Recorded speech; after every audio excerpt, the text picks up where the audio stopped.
साथियों, जैसा कि आप सभी को मालूम है कि जो शिक्षक बहाली की प्रक्रिया इस बार हो रही है वो बीपीएससी के द्वारा एग्ज़ाम कंडक्ट करा के उसके बाद शिक्षक बहाली किया जाएगा।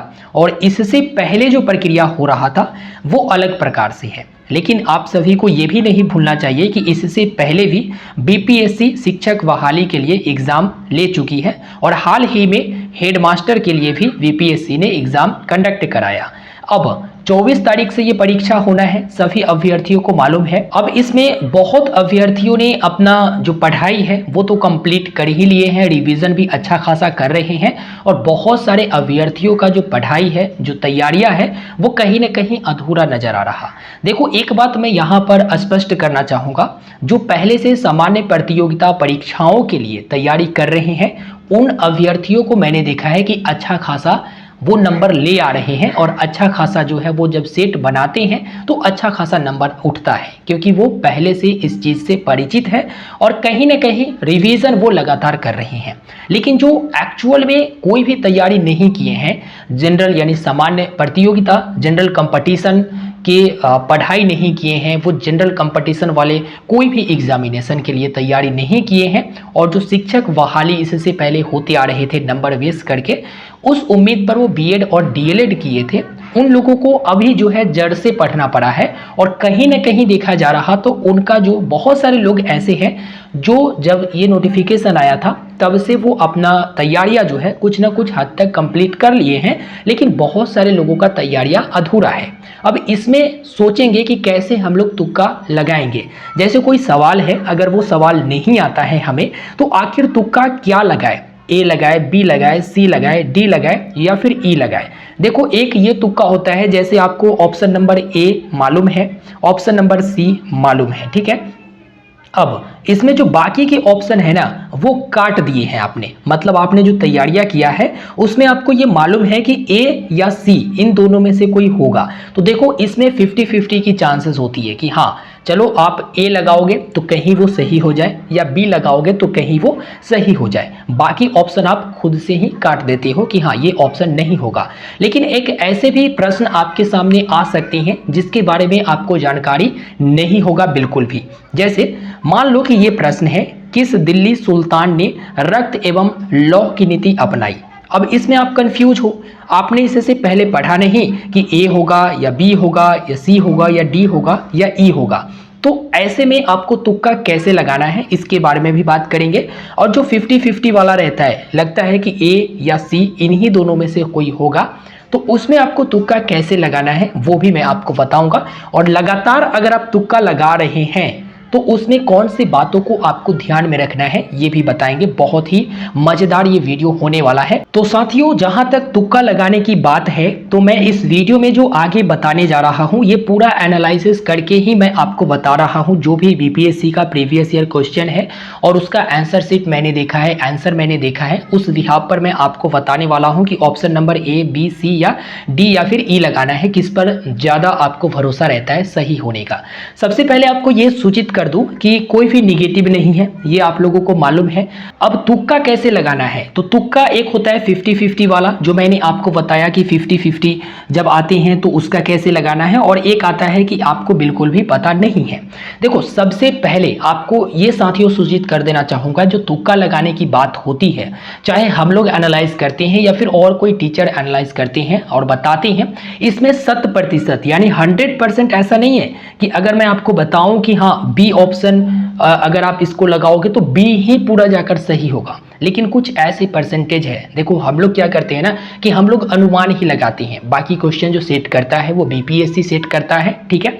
लेकिन जो अभी तक क्वेश्चन सेट हुआ है और जो क्वेश्चन आए हुए हैं, आंसर आए हुए हैं, उसी को हम लोग एनालाइज करके फिर आपके सामने रखते हैं ये बात कि आपको तुक्का कौन से ऑप्शन पर ज्यादा लगाना चाहिए। तो बताते हैं आपको कि कौन से ऑप्शन आपके लिए सही रहेगा। सबसे पहले ऑप्शन नंबर ई के बारे में बात करते हैं, क्योंकि बहुत से स्टूडेंट इसी में कंफ्यूज रहते हैं कि ऑप्शन नंबर ई कौन से क्वेश्चन का होगा नहीं होगा। तो देखो ऑप्शन नंबर ई के बारे में बात करें ना, तो ऑप्शन नंबर ई बीपीएससी एक तरह से अपने बचाव के लिए लाई हुई है। जैसे कोई क्वेश्चन गलत है या फिर इसमें आंसर गलत है, इसलिए ऑप्शन नंबर ई इन्होंने दिया है।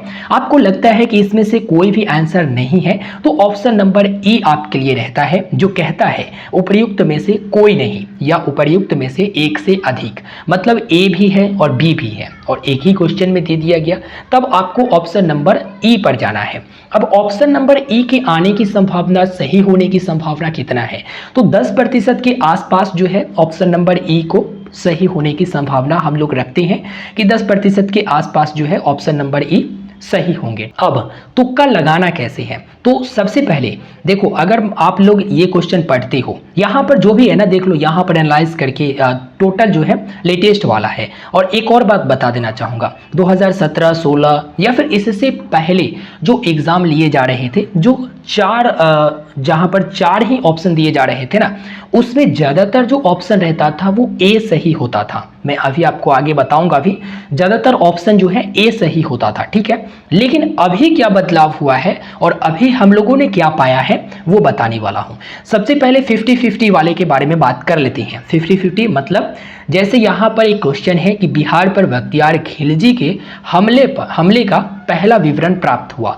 अब मान लो कि यहाँ पर आपके सामने 5 ऑप्शन है, ऑप्शन नंबर ई को तो छोड़ ही दो, बाद वाली बात है। यहाँ पर 4 ऑप्शन पर बात करते हैं, जैसे यहाँ पर ए, बी, सी और डी।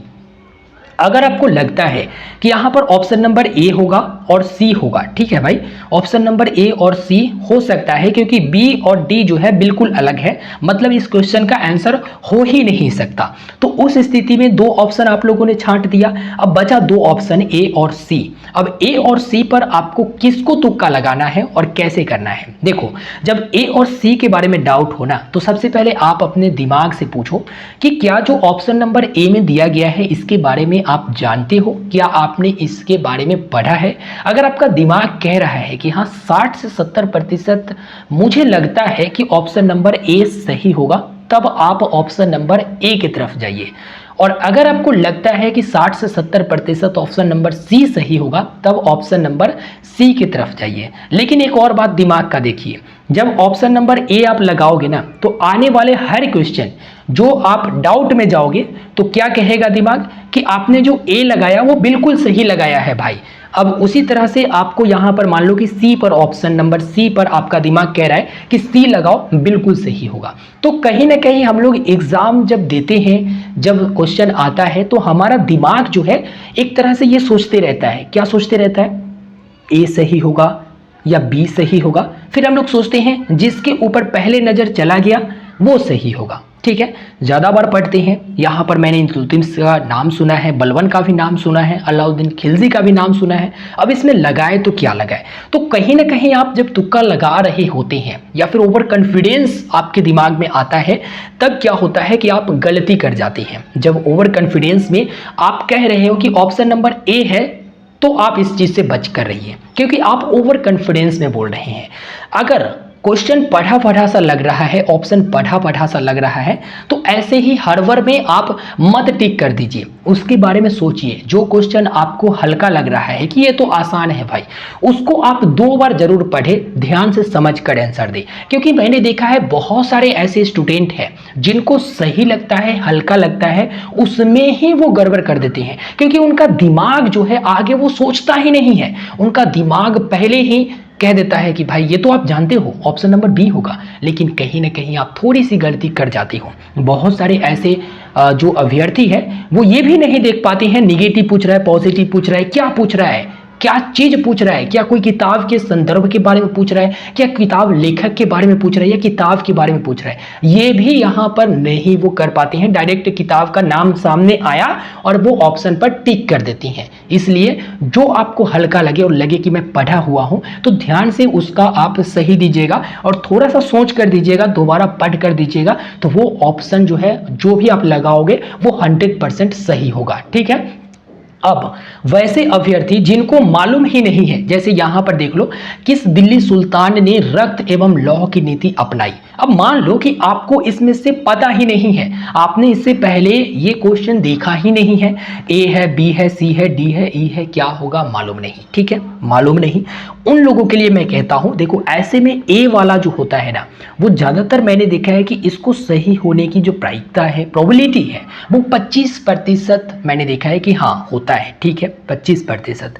ऐसे में आप जब कुछ भी नहीं जानते हो तो आप ऑप्शन नंबर बी पर जा सकते हो, ठीक है, ऑप्शन नंबर बी पर आप जा सकते हो। बी सी एक ऐसे ऑप्शन है ना जो आपको ज्यादा से ज्यादा क्वेश्चन को सही करने में मदद करता है, क्योंकि एग्जामिनर जो है, जो क्वेश्चन सेट करते हैं, वो क्या करते हैं, जैसे यहाँ पर उनको लगता है कि ये हल्का सा क्वेश्चन है, ठीक है, तो हल्के से क्वेश्चन में ही आपको फंसाने की वो कोशिश करते हैं। और ऑप्शन नंबर ए में ऐसे ऑप्शन रखते हैं, मतलब ऐसे नाम रखते हैं जो आपको लगेगा कि यही सही है, लेकिन एक्चुअल में वो सही होता नहीं है, ठीक है, आप गेस कर लेना, आप खुद ही लगा के देख लेना, ठीक है। तो यहाँ पर बी और सी को मैं ज़्यादा प्रेफर करता हूँ, जो मैंने एनालाइज किया है, लेकिन ऐसा नहीं है कि ऑप्शन नंबर ए और डी खराब है, ठीक है।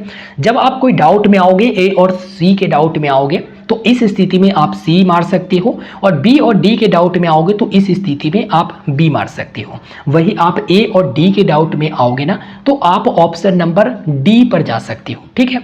अब मैंने आपको बता दिया कि जिन लोगों को नहीं आता है वो कौन से प्रेफर करेंगे, ये मैंने आपको बताया, ठीक है। अब जब लगातार तुक्का लगाने की बात आए, जैसे आप 7 नंबर क्वेश्चन का भी तुक्का लगा रहे हो, 8 नंबर का भी लगा रहे हो, 9 नंबर का भी लगा रहे हो, 10 नंबर का भी, 11 नंबर का भी, लगातार अगर तुक्का की बात आए, तब आप अपने ऑप्शन नंबर बी सी मत मारिएगा, ठीक है। जैसे आपके सामने अगर मान लो कि 7 ऐसे क्वेश्चन हैं जो आप लगातार में तुक्का लगा रहे हो, ठीक है, लगातार में, तो इसमें से आप क्या करोगे, बीसी कितने क्वेश्चन में आप मारोगे, तो बीसी और एडी आपको चारों का इस्तेमाल करना है, लेकिन बीसी जो है ज़्यादा में इस्तेमाल करना है। 7 में से आप 4 ऐसे क्वेश्चन है जिसमें आप बीसी को मारेंगे, ठीक है, और 3 ऐसे क्वेश्चन है जिसमें आप 2 उसमें क्या करेंगे कि डी को मार देंगे, और एक क्वेश्चन ए को मारेंगे, ठीक है, ये भी याद रखिएगा। ई ऑप्शन में छोड़ रहा हूं, एक बार फिर से मैं बोल रहा हूं, ई ऑप्शन में छोड़ रहा हूं। अगर आपको लगता है कि ये क्वेश्चन में कुछ गड़बड़ी है या फिर ऑप्शन में गड़बड़ी है, तो आप ई पर जा सकते हैं, बीच बीच में आप ई मार सकते हैं, लेकिन ज़्यादातर बी सी जो है मैं प्रेफर कर सकता हूं, ठीक है। वैसे 100% प्रोबेबिलिटी नहीं होता है किसी चीज़ में, मैंने आपको बता दिया, लेकिन जो हम लोग पाते हैं, जो एनालाइज करते हैं, जो इससे पहले देखते हैं, तुक्का का अर्थ ही होता है कि भाई तुक्का लगा देना, ठीक है। यहाँ पर जो क्वेश्चन है प्रीवियस ईयर का, इसमें आप देख ही सकते हैं कि किस तरह से यहाँ पर ए की प्रोबेबिलिटी जो मैंने बताया वो काफ़ी कम रहता है। आप प्रीवियस ईयर इसका उठा के देख लेना, ए की प्रोबेबिलिटी काफ़ी कम रहता है, बीसी की जो प्रोबेबिलिटी रहती है वो ज़्यादा रहती है, ठीक है ना। और बाकी उसी में कुछ डी भी है जो कि ए से ज़्यादा है। उम्मीद करते हैं अभी तक आपको पूरी तरह से समझ में आ गया होगा। एक और बात ध्यान दीजिएगा, जैसे मान लो कि क्वेश्चन नंबर 9 आप जानते हो, ठीक है, 9वें नंबर क्वेश्चन का आंसर आप जानते हो, 10वें नंबर क्वेश्चन का आप आंसर जानते हो, और 11वें नंबर क्वेश्चन का आप आंसर जानते हो। 9वें नंबर क्वेश्चन का अगर आंसर बी आ रहा है, 10वें नंबर क्वेश्चन का आंसर बी आ रहा है, और 11वें नंबर क्वेश्चन का भी ऑप्शन बी आ रहा है जिसे आप जानते हो, लेकिन 12वें नंबर क्वेश्चन आपको मालूम नहीं है, आप तुक्का लगाओगे, तो क्या लगाओगे, तो वहां से आप सी मत लगाना, सीधे आप वहां से डी लगा देना, क्योंकि डी होने की प्रोबेबिलिटी ज्यादा रहती है, ठीक है, उस स्थिति में जो मैंने आपको इस वीडियो में बताया। तो यही तुक्का लगाने का जो तरीका वो मैंने आपको बताया। ए की भी प्रोबेबिलिटी होती है, लेकिन ए को मैं 25% लेकर चलता हूं, और बाकी के जो प्रतिशत देता हूं वो सबसे ज़्यादा बी और सी को देता हूं, और डी को जो है ए से, मतलब ए और डी वही रखिए, लेकिन ए को थोड़ा सा ज़्यादा मैं दे रहा हूँ डी, और ए से भी कम जो है ई वाला ऑप्शन आपके लिए रहता है, जो मैंने आपको बताया कि ये बचाव के लिए लाया गया है। देखिए यहाँ पर चार ऑप्शन वाला ही यहाँ पर क्वेश्चन है बीपीएससी का, तो इसमें ए उत्तर है। ज़्यादातर आप देखोगे ना, आप खुद ही देखोगे तो जो 4 ऑप्शन वाले पहले पूछे जाते थे उसमें ज़्यादातर आंसर जो होता था वो ए होता था, लेकिन जब 5 नंबर वाले आ गए तो यहाँ पर सी, बी और डी होने लगा, लेकिन ए, ऐसा नहीं कि ए नहीं है, ए भी है लेकिन कम है।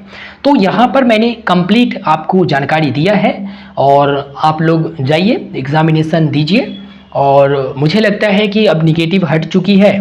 तो आप लोगों को अच्छा ही लगा होगा। कोशिश कीजिए कि अच्छे से एग्ज़ाम आप दीजिए, बिल्कुल भी घबराइएगा नहीं, बिल्कुल भी नहीं घबराइएगा। आप बहुत पहले से मेहनत किए हैं और आप मेहनत इसलिए नहीं किए हैं कि आप पास होइए, आप मेहनत इसलिए किए हैं कि आपका जॉब होना चाहिए। इसलिए जब भी आप परीक्षा देने जाएंगे, पहले अपने आप में एकदम शांत हो जाइए, एकदम शांत। ऐसा लगे कि आपको बाहर से मतलब ही नहीं है, आपको कुछ आता ही नहीं है। आप ये मत सोचिए क्वेश्चन कैसा आएगा, नहीं आएगा, क्या याद है दिमाग में, नहीं याद है, क्या याद करूं, नहीं करूं। मन करता है कि तुरंत जाकर कुछ पढ़ लूँ, साइंस पढ़ लूँ, ईवीएस पढ़ लूँ, जीके जीएस पढ़ लूँ या मैथ पढ़ लूँ, कुछ ऑप्शन देख लूँ। ऐसा नहीं, बिल्कुल शांत रहिए, शांत। जैसे ही आपको क्वेश्चन मिलता है, सिर्फ और सिर्फ क्वेश्चन के बारे में सोचिए, अगल बगल कुछ भी नहीं सोचिए। अरे ये ऐसे कहता था, वो ऐसे कहता था, ये सर वैसे कहते थे, वैसे कहते थे, कुछ नहीं। जो आप क्वेश्चन है वो पढ़िए, और जैसे ही आप क्वेश्चन पढ़ेंगे ना, ऑटोमेटिक जो सर आपको क्वेश्चन पढ़ाए होंगे, जो सर उससे रिलेटेड बात बोले होंगे, ऑटोमेटिक आपके दिमाग में आ जाएगा। ये आप करके देखिएगा, और ऐसा ही आपको करना ही होगा, तब जाकर आप नौकरी ले पाएंगे। इस बात का आप ध्यान रखिएगा, क्योंकि हड़बड़ हमेशा गड़बड़ करता है, ये बात आप मालूम होगा। आप लोगों को पढ़े भी होंगे हड़बड़ में गड़बड़, ठीक है। तो आप पढ़े भी होंगे, ये चैप्टर भी है। तो यहाँ पर मैंने आपको संपूर्ण जानकारी दे दिया है। मेरी शुभकामनाएं आप सभी को है। उम्मीद करेंगे आप लोग अच्छे खासे क्वेश्चन का आंसर दे के आएंगे। तो आप सभी को बहुत बहुत शुभकामनाएं। इस वीडियो में फिलहाल इतना ही।